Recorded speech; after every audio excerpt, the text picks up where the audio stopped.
Good morning students. आज class 9 की हम first poem the rod not taken करेंगे, जो कि रॉबर्ट फ्रॉस्ट ने लिखी थी। जैसे कि हमारा टाइटल क्या सजेस्ट कर रहा है, the rod not taken itself suggest कर रहा है कि 2 रोड्स थे जिनमें से हमने एक ट्रेवल किया और दूसरा छोड़ दिया। यानी कि ये उस रोड की बात कर रहा है जो कि हमने यूज ही नहीं किया। इस तरीके से 2 डाइवर्जन है, 2 रोड्स है। यहाँ पर पॉइंट खड़ा है, ठीक है, और एक रास्ता ये जा रहा है, एक ये रास्ता ये जा रहा है। तो point is in dilemma right now. Point क्या है? दुविधा में, असमंजस में है। वो सोच रहा है, वो उसमें डिलेमा में है कि वो दुविधा में, वो कंफ्यूज है कि कौन सा रोड मुझे चूज करना चाहिए। जैसे कि आफ्टर 12 स्टूडेंट्स थोड़े डिलेमा में रहते हैं। उनको चॉइस, यानी कि उनके पास ऑप्शंस तो बहुत सारे, ऑल्टरनेटिव्स बहुत सारी चॉइसेस है। तो वो क्या है, वो सारे प्रोज और कॉन्स, यानी कि उनके पॉजिटिव और नेगेटिव इफेक्ट्स सोचकर वो एक चॉइस बनाते हैं, एक ऑप्शन चूज करते हैं। कि हम एक ही ऑप्शन चूज कर सकते हैं, ऐसा नहीं कि हम साइड बाय साइड बहुत सारे ऑप्शन चूज करें। हमें एक ही ऑप्शन चूज करना पड़ता है जिसका हमें लगता है कि माइट बी ये हमारे लिए बेनिफिशियल होगा। तो ऐसे पॉइंट के सामने क्या है, 2 चॉइस हैं, 2 रोड्स है जिसमें से उसको वो एक ही वन टाइम पे वो 1 ही ट्रेवल कर सकता है। तो यहाँ पे जो 2 रोड्स हैं वो किसको सिंबलाइज कर रहा है? 2 चॉइसेस को सिंबलाइज कर रहा है। तो यहाँ पे जो हम बात करना चाहते हैं वो क्या है कि we should have to make choices very wisely, very carefully. We should make choices very carefully. हमें किसी भी चीज की चॉइस, किसी भी चीज को चूज करने के लिए बहुत ध्यान से चूज करना चाहिए उसको, कहीं वो हमारे लिए बाद में नुकसानदायक ना हो, क्योंकि उसी चॉइस पे हमारा फ्यूचर डिपेंड करता है। उसी पे जो हमारा जो आगे का जो रिजल्ट है वो हमारा सारा का सारा उस चॉइस पे डिपेंड करता है। तो हम पॉइंट पढ़ते हैं, 2 roads diverged in a yellow wood, and sorry I could not travel both, and be one traveler long I stood and looked down one as far as I could। पहले हम पूरी poem को read करते हैं। To where it went in the undergrowth, then took the other just as fair, and having perhaps the better claim, because it was grassy and wanted beer. Though as for that the passing deer had warned them really about the same, and both that morning equally lay in leaves no step had trodden black. Oh, I kept the first for another day, yet knowing how way leads on to way, I doubted if I should ever come back. I shall be telling this with a sigh. Somewhere ages and ages hence, 2 roads diverged in a wood, and I took the one less travelled by, and that has made all the difference. अब हम इस poem को read करते हैं।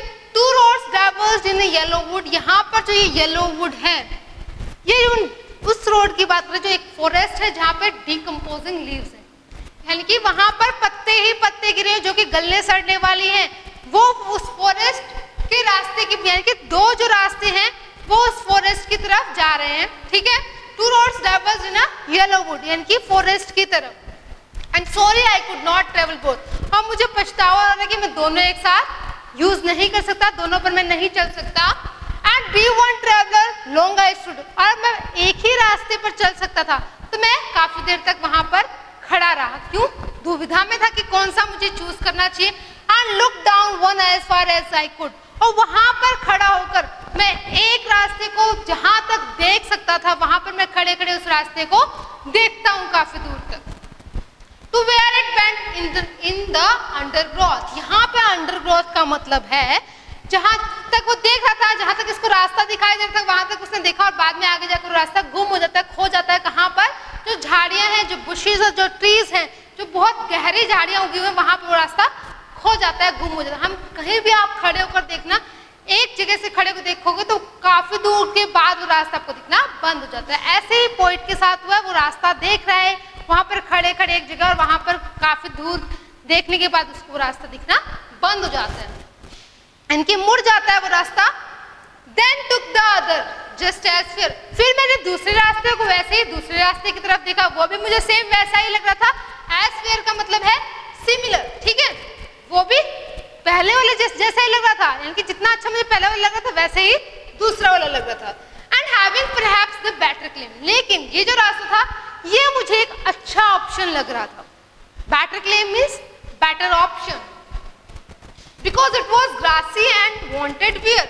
Grassy मतलब कि बहुत कम use किया हुआ था, वांटेड वेयर मतलब ज्यादा लोगों ने इसको यूज नहीं किया था, बहुत कम लोगों ने इसको यूज किया था।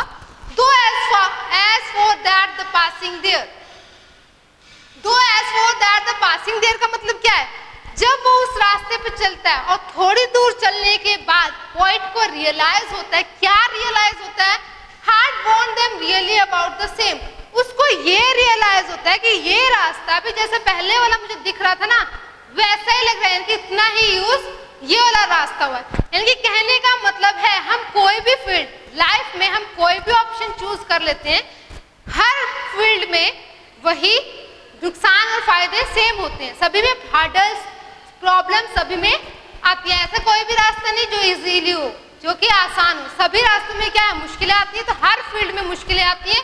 वही ये पॉइंट बोला कि पहले उसको क्या लग रहा था कि सेकंड ऑप्शन फर्स्ट वाले की कंपैरेटिवली बेटर चॉइस लग रही थी, लेकिन जब वो थोड़ी दूर चला तो उसके बाद उसको रियलाइज हुआ कि ये भी पहले वाले जितना ही यूज है, इसमें भी उतनी ही हर्डल्स हैं, प्रॉब्लम्स हैं जितने की फर्स्ट वन में थी।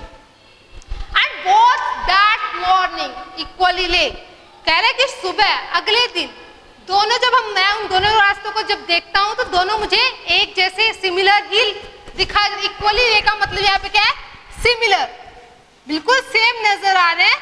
अनट्रोडन यानी कि वहां पर जो किसी ने यूज नहीं किया वैसे लग रहे, दोनों पे पत्तियां गिरी हुई, अभी तक उस पे कोई चला ही नहीं है। In leaves no step had trodden black, यानी कि कोई भी उन पत्तियों पर नहीं चला। पत्तियों पर चलने के बाद क्या है, पत्तियां मुरझा जाती, विदर हो जाती हैं, तो काली पड़ जाती है। तो कह रहे हैं कि वहां पर कोई भी उस पे किसी ने एक कदम भी नहीं रखा था, जिसकी वजह से वो लीव जो थी वो ग्रीन की ग्रीन थी, वो ब्लैक नहीं हुई थी। Oh I kept the first for another day, और मैं सोच रही थी कि मैं पहले वाला रोड किसी और दिन के लिए यूज करूंगा।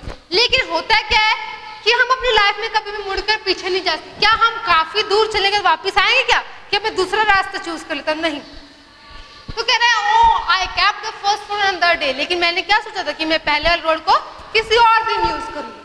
Yet knowing how way leads on to way, लेकिन मुझे ये भी पता था कैसे एक रास्ते से और रास्ते निकल रहे। जैसे मान लो हमने एक रास्ता ट्रेवल किया, दो रास्ते थे उनमें से एक हमने चूज किया, मान लो ये लिख कर लिया, इसके बाद आगे जाके फिर दो ऑप्शन मिल रहे हैं, उसके बाद आगे जाके फिर मोड आ रहा है।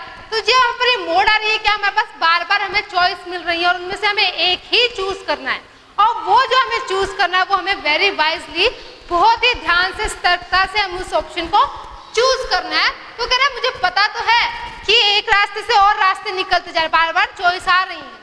I doubted if I should ever come back, लेकिन मुझे ये शक था क्या मैं वापस उस रास्ते पे जो मैंने पहले छोड़ा था किसी और दिन, क्या मैं उस पे आ पाऊंगा, क्योंकि बहुत ज्यादा, अब जैसे आप 10 ईयर के और 20 ईयर्स के बाद पहुंचने के बाद 20 ईयर के जब हो जाओगे तो क्या आप 10 ईयर में जो आपने छोड़ा था काम कि मैं ये काम बाद में करूंगा, तो क्या आप 20 से 10 वाली जगह पे आ सकते? नहीं। तो ऐसा ही क्या है, कोई डाउट कर रहा है कि शायद मैं, मुझे डाउट है कि शायद ही मैं वहां पर वापस आ पाऊंगा। I shall be telling this with a sigh, पर ये सब मैं अपने आप को क्या है, बहुत गहरे सांस के साथ, बहुत गहरी सांस लेते हुए खुद को बता रहा हूँ। किसको बता रहा है? अपने आप से पॉइंट बातें कर रहा है।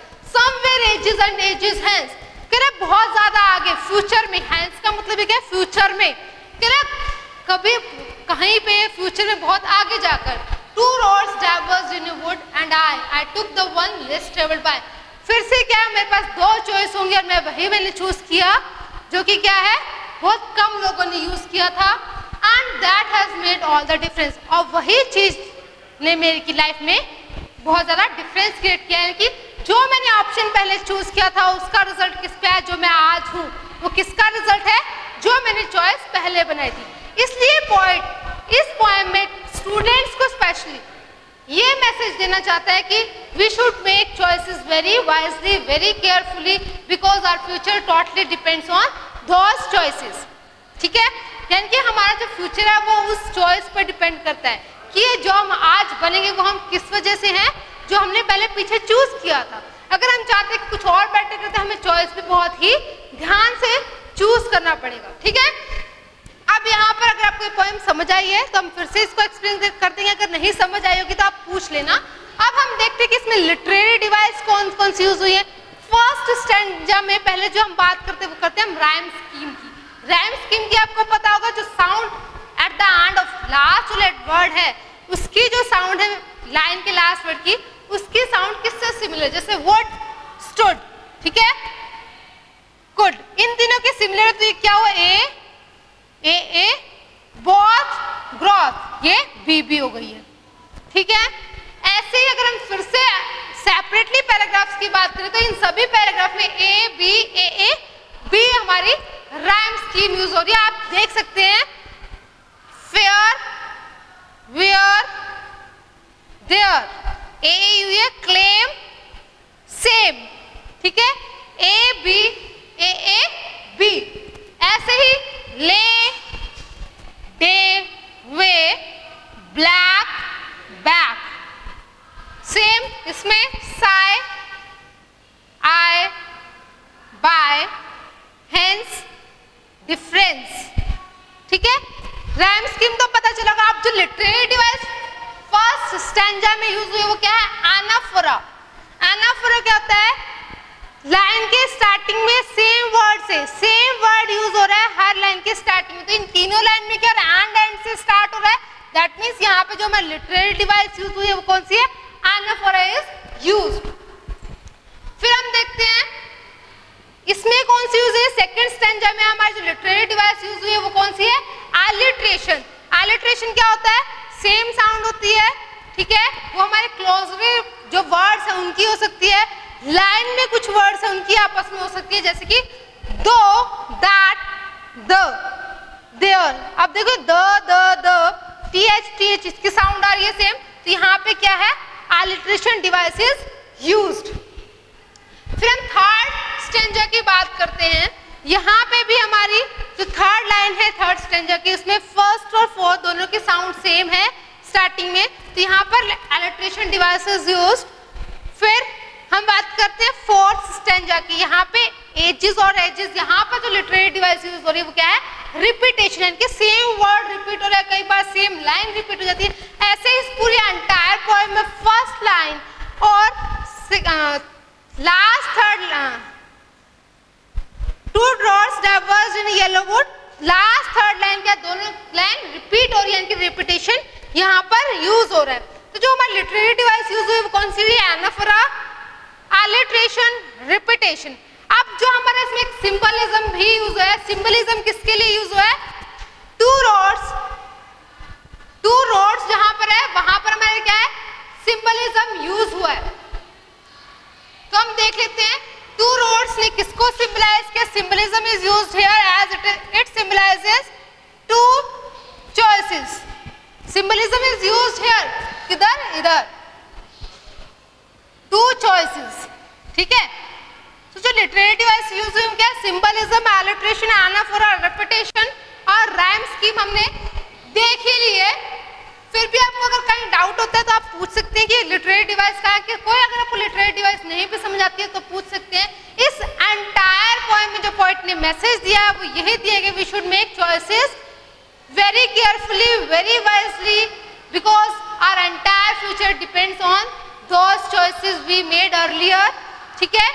इसलिए ये कह रहा है कि हमें जो चॉइस करना, जो चूज करना, जो ऑप्शन चूज करने उसके फायदे और नुकसान को देखते हुए हमें बहुत ध्यान से वो ऑप्शन चूज करने चाहिए, क्योंकि हमारा जो भविष्य है वो पूरे की पूरी तरह किस पे डिपेंड है, जो हमने पहले चूज किया है, ठीक है, जो हमने पहले छांटा है, जो पहले हमने अपनाया है, कौन सा यूज करेंगे उस पर हमारा फ्यूचर डिपेंड करता है। So thank you students. अगर आपको कुछ डाउट हो पोएम से रिलेटेड तो आप कमेंट बॉक्स में मेंशन करके पूछ सकते हैं। This is all for today, thank you so much.